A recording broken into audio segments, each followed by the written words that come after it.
Assalamualaikum warahmatullahi wabarakatuh. Selamat datang di Fisika Mudah bersama Pak Anang Rifai. Anak-anak, pada video kali ini Pak Anang mau melanjutkan kelas 11 semester genap, masih bab 5 tentang gelombang cahaya. Kemarin Pak Anang sudah menjelaskan tentang konsep dari interferensi Thomas Young atau interferensi dari dua celah ganda yang ditemukan oleh Thomas Young. Nah, sekarang masih lanjutan interferensi. Kita membahas interferensi dua cahaya, gitu ya, perpaduan dua cahaya. Interferensi itu kan perpaduan dua cahaya. Nah, hari ini atau video kali ini Pak Anang menjelaskan tentang interferensi pada lapisan tipis. Anak-anak, lapisan tipis itu juga bisa menghasilkan interferensi karena lapisan tipis itu akan bisa menghasilkan dua cahaya yang koheren. Nah, sebelum bahas tentang bagaimana bisa menghasilkan dua cahaya koheren, apa lapisan tipis itu? Lapisan tipis itu adalah ketika misalkan gini anak-anak, ada minyak kemudian jatuh di air. Nah, minyak tadi tidak bisa bercampur dengan air sehingga dia membuat lapisan di atas air. Dan lapisannya sangat tipis. Sehingga kalau kita lihat ada minyak yang jatuh di air di terang matahari, maka nanti akan ada warna-warni, ya. Jadi ada gelap, ada merah kadang ungu, ya, berwarna-warni. Nah, itu warna-warni di tumpahan minyak di air tadi, itu adalah interferensi dari gelombang cahaya. Jadi nanti kalau misalkan ada soal, misalkan yang termasuk kategori interferensi, misalkan ada beberapa hal, ya, termasuk di situ misalkan lapisan minyak tipis yang ada di atas air, itu termasuk contoh dari interferensi di alam yang ada di alam, itu ya, yang tidak dibuat oleh manusia, minyak tumpah di air, ya. Atau yang kedua, misalkan kalau anak-anak itu main gelembung sabun, ya, kalau sabunnya punya busa yang kuat, gitu ya, itu kalau kita tiup di tangan begini kemudian ditiup, atau di alat, ya, alat yang ada lingkarannya gini, ya, terus dipegang alatnya, ditiup, maka nanti akan membentuk suatu gelembung. Nah, gelembung sabun tadi kalau di tempat yang terang, kalau jangan di dalam rumah, nggak akan ada. Kalau di tempat yang terang, misalkan di halaman rumah, juga jangan di tempat terik matahari, ya kan, dari air langsung meletus, ya, nggak bisa. Jadi di luar rumah, tapi masih terhalang dari sinar matahari, misalkan di teras rumah, ya. Ya, waktu jangan siang-siang, ya, mungkin agak sekitar jam 9, jam 10, ya, masih agak dingin begitu, ya, sehingga masih kuat untuk bertahan tidak meletus gelembung sabun tadi. Maka kalau kita amati di gelembung sabun itu nanti akan ada warna-warni. Nah, warna-warni di gelembung sabun itu adalah interferensi akibat lapisan tipis. Ya, itu ya, contoh dari alam adalah satu, bisa minyak yang tumpah di dalam air, ya, di atasnya air bentuk lapisan tipis, atau gelembung sabun itu adalah lapisan tipis dari air. Yang dua-duanya bisa menghasilkan warna-warni. Warna-warni itulah efek dari interferensi. Nah, sekarang perhatikan di sini. Misalkan lapisan tipis tadi, baik di sini air atau minyak, saya buat aja ini diperbesar. Ini lapisan tipis ini, lapisan tipis, ya. Tebal lapisan tipis ini. Nah, maka cahaya yang datang dari A, maka nanti akan sebagian dipantulkan ke E, sebagian dibiaskan. Ingat pada bahasan pembiasan, gitu ya, itu kan kalau cahaya itu lewat dua medium yang beda, maka dia dibelokkan atau dibiaskan, ya. Nah, kalau di sini dari udara menuju air, lapisan tadi atau minyak, maka lebih rapat minyaknya sehingga dia dibiaskan mendekati garis normal, belok mendekati garis normal. Ini garis normal, anak-anak, ya. Nah, akhirnya kemudian ketika dia dibiaskan, di sini ada lagi perubahan, gitu ya, perubahan medium dari minyak atau air ke udara lagi. Maka ini akan sebagian dibiaskan lagi ke sini, ya, sebagian dipantulkan. Nah, yang dipantulkan ini kemudian dibiaskan lagi, ya, karena keluar, ya, maka akhirnya muncullah cahaya F. Berarti kan E dan F dua-duanya berasal dari cahaya A.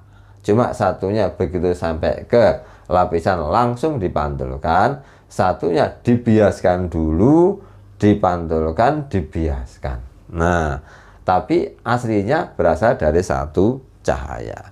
Karena satu cahaya berubah jadi dua, seolah-olah menjadi dua sumber cahaya yang sama persis, koheren. Itu persis prinsipnya kayak seperti Thomas Young kemarin, satu lampu kemudian masuk dari dua celah menjadi sumber cahaya yang sama persis sehingga koheren. Ini juga begitu, E dan F ini akan menjadi dua cahaya yang koheren. Nah, sehingga akhirnya kalau ABE, nah ini ya, ABE dan ABCDF, ABCDF, saya berikan notasi-notasi angka biar tahu ya jalannya sinyal tadi, itu adalah dua cahaya yang koheren, yang sama frekuensinya, sama banyak gelombangnya otomatis gitu ya, kemudian amplitudonya sama, cahayanya dari tempat yang sama, dan beda fasenya selalu tetap ya, menjadi dua cahaya koheren, maka akan menghasilkan terang dan gelap. Itulah interferensi. Nah, rumus yang dipakai untuk lapisan tipis adalah ini. Pada saat terjadi terang, 2ND cos R sama dengan 2M-1 kali setengah lambda. Ingat anak-anak, di sini N yang di sini adalah indeks bias. Ingat ini ya, lapisan tipis N adalah indeks bias. Ketentuannya kalau air biasanya 4/3, 1,33 ya. Kalau yang lain biasanya diketahui. Nah, 2N D-nya apa? D-nya ini lapisan tipis. Ya, tebal lapisan tipis. Cos R, R ini adalah ini apa namanya? Sudut biasnya. Ya, sudut biasnya. Cos R, nah ini ya sudut bias. Kemudian 2M-1, M itu adalah orde. Ya, karena faktanya adalah pusatnya gelap, makanya di sini yang terang mulai dari 1, 2, 3. Ya, yang terang mulai dari 1, 2, 3. Kemudian -1 kali setengah lambda. Ini adalah apa namanya? Interferensi terang atau maksimum. Nah, kemudian terjadi interferensi minimum atau gelap. Ya. Ingat di sini ada gelap pusat. Ya. 2ND cos R sama dengan 2M kali setengah lambda. M-nya ini mulai dari 0. Nah, ini kebalikan dari Thomas Young. Kalau Thomas Young itu kan terangnya terang pusat, pusatnya terang. Kalau ini pusatnya gelap, ya. Maka di sini 0, 1, 2, 3 dan selanjutnya. Untuk 0 itu adalah gelap pusat. Di sini sudah tertuliskan pusatnya gelap. Kalau yang Thomas Young itu pusatnya terang. Nah, baik, itu yang ada di alam. Sekarang yang direkayasa oleh manusia itu juga bisa membuat lapisan tipis. Newton itu membuat alat yang namanya cincin Newton. Nah, alatnya seperti ini anak-anak. Ini yang di atas adalah lensa plan konveks. Plan itu datar, konveks itu cembung. Jadi lensa tadi isinya adalah datar dan cembung. Ada dua permukaan kan lensa itu anak-anak ya. Jadi datar dan cembung itu plan konveks ya. Kemudian bawahnya dikasih lensa juga ya, lensa juga, tapi plan paralel. Plan ini datar, paralel itu ganda. Jadi dua-dua permukaannya berupa datar. Nah, yang satunya adalah plan konveks, satunya plan paralel. Di sini di tengah-tengah ini ada lapisan. Kalau tidak dikasih apa-apa, berarti udara, lapisan udara. Ya. Tapi kalau dikasih air di sini, ya berarti lapisan air. Dikasih minyak, lapisan minyak. Jadi di sini bisa direkayasa manusia mau cari lapisan apa aja bisa, gitu ya. Karena di sini nanti akan jadi sangat tipis sekali. Nah, kemudian pengamannya dari atas. Ini jari-jari kelengkungan dari lensa plan konveks. Nah, anak-anak, pada saat diamati dari atas ternyata munculnya kayak cincin begini. Kayak cincin. Kenapa? Karena ini kan berupa lingkaran nih, setengah lingkaran ini, setengah bulat. Ya, bentuknya itu setengah bulat ini ya. Nah, sehingga akhirnya bentuknya seperti ini, diamati dari atas. Terangnya gelap. Ingat ya, lapisan tipis terangnya gelap. Ini gelap, terang, gelap, terang, gelap, terang, gelap, terang gitu ya. Kalau yang ini tadi tidak bisa digambarkan karena di alam itu kan nggak teratur ya. Kalau ini bisa digambarkan karena teratur disetting oleh manusia. Nah, sehingga ngitungnya sama dengan kemarin. Misalkan karena ini gelap pusat ya.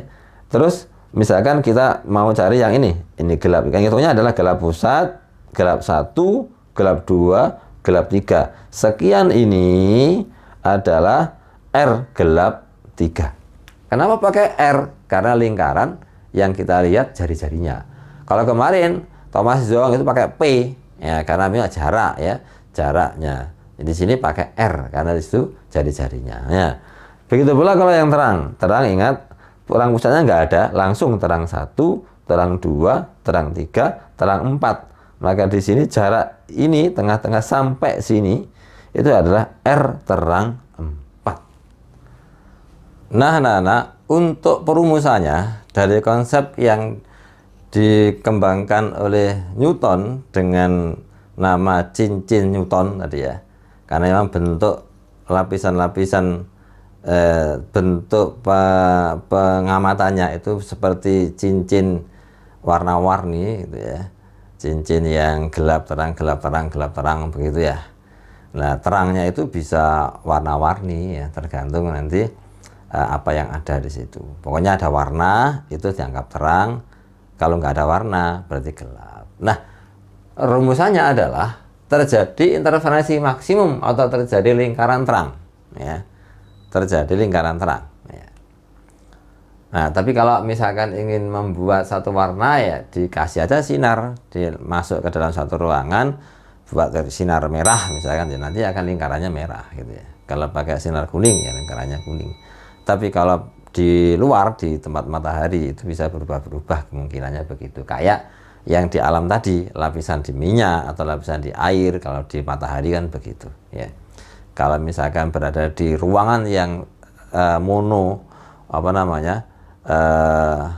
cahayanya itu hanya satu cahaya saja ya.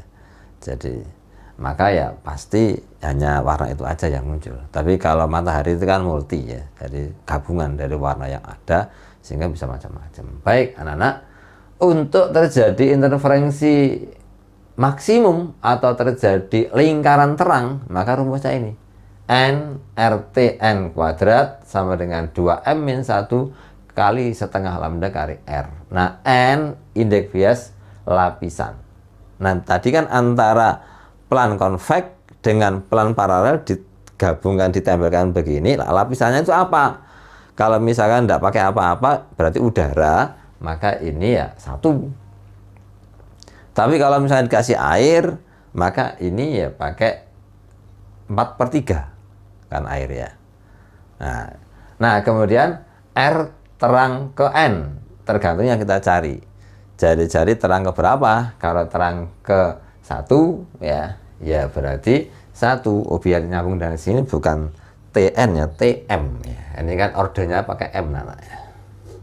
Jadi terang ke M, terang ke 1, terang ke 2, terang ke 3 maksudnya begitu ya. Kemudian 2M, M-nya ini adalah order. Kalau terang 1, M-nya 1, terang 2, M-nya 2, terang 3, M-nya 3. Min 1 kali setengah lambda, panjang gelombang yang dipakai, digunakan untuk menyinari. Makanya di sini anggap aja cahayanya tunggal ya, sehingga lambdanya hanya 1, gak macam-macam ya. Kemudian dikalikan dengan R. R ini adalah jari-jari kelengkungan lensa. Terjadi minimum atau terjadi lingkaran gelap, N R gelap ke M ya, tambah lagi ya. Jadi gelap ke berapa gitu ya, kuadrat sama dengan 2M kali setengah lambda kali R. Ingat M-nya untuk gelap 0, 1, 2, 3 dan selanjutnya 0-nya adalah gelap pusat. Kalau ini nggak ada 0-nya karena memang pusatnya bukan terang. Oke, nah sekarang untuk melatih pemahaman tadi saya berikan soal berkaitan dengan lapisan tipis ya. Yang pertama saya ambilkan dari buku Saku Vindo pada halaman 119 ya, buku fisika kelas 11 gitu ya. Saya bacakan soal latihan 5.4 ya, halaman 119. Pada percobaan interferensi cincin Newton digunakan cahaya dengan panjang gelombang 5.700 Armstrong. Hasil pengamatan diperoleh jari-jari gelap ke-10 6 mm. Berapa jari-jari kelengkungan lensanya? Nah, yang diketahui adalah panjang gelombang yang dipakai ini berarti percobaannya di ruangan yang tidak terkena cahaya matahari, kemudian pakai cahayanya warna tertentu ya. Nah, panjang gelombangnya sekian, 5.700 Armstrong ya. Nah, kemudian di sini kalau Armstrong harus dirubah dalam meter karena yang diminta itu dalam meter ya. 1 Armstrong itu anak-anak itu adalah 10 pangkat min 10 meter ya. Armstrong itu A kecil ya, 0 kecil. Nah, berarti 5.700 kali 10 pangkat min 10 meter gitu nak ya. Nah, sekarang kalau dirubah biar enak ya, ini kan 00 ya, ini min 10, maka jadi 57 10 pangkat min 8 meter. Kemudian gelap ke 10 tadi 6 mm. 6 mm dirubah dalam meter, 6 kali 10 pangkat min 3 meter. Oke, sekarang berapa R-nya ya? R-nya berapa? Nah, karena tidak ada penjelasan lapisannya apa, otomatis langsung dianggap udara. Jadi di sini sama dengan 1 ya, 1. Kemudian R gelapnya tadi 6 mili, pakai yang ini ya. Jadi 6 1 kali 10 pangkat min 3. Ini saya agak turunkan ya. Jadi sini ya. Ya 1 ya. Kemudian dikuadratkan. Nah, sama dengan 2M 2 kali. Tadi kan gelap ke 10. Maka ini kali 10. Dikalikan setengah, lambda dicari. Oh, R-nya dicari ya, maaf ya, bukan lambda yang dicari, R-nya, lambdanya ada. Nah. Jadi lambdanya adalah mana tadi? Ini ya, 57 kali 10 pangkat min 8, kemudian kali R. Baik ya, 1 biarin aja, 6 kuadrat 36. 10 pangkat min 3 kuadrat, pangkatnya dikalikan ya. Jadi kali 10 pangkat min 6 sama dengan 2 sama setengah dicoret anak-anak ya. Ini 2 setengah habis ya.